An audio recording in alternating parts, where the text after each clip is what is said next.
Programang ito ay rated SPG. Striktong patnubay at gabay ng magulang ang kailangan. Maaaring may masiselang tema, lengguwahe, karahasan, sexual, horror o droga na hindi angkop sa mga bata. So guys, nanganganib nga ngayon ang buhay nila Tim at Poch sapagkat hawak nga ito ng mga tauhan ni Governor William at nakikiusap maigi si Poch na baka sakali maaari ba napatakasin na rin itong si Tim at siya na lamang ang iwanan nga doon. Subalit hindi nga papayag itong si Governor William. At ngayon ay mukhang makakahanap naman ng paraan para makatakas ang dalawang ito. Subalit isang malaking katanungan ay kung makakaligtas pa nga ba ang dalawang ito mula nga sa kamay ni Governor William.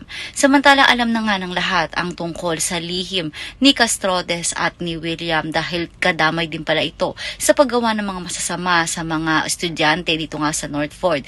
Kung kaya't ang isang hinala nga ngayon ni Sky ay maaaring naging biktima rin ng dalawang ito at maging ni Governor William ang kanyang ate Luna kung kaya't hindi siya makakapayag na hindi mabigyan ng hustisya ang naganap sa kanyang ate at sa mga kababaihan dito nga sa Northford. Subalit ito nga ba ang dahilan ng pagkawala ni Luna? Si Governor William nga ba ang may kasalanan ng lahat? Yan ang mga dapat nating abangan dito nga lang sa Senior High.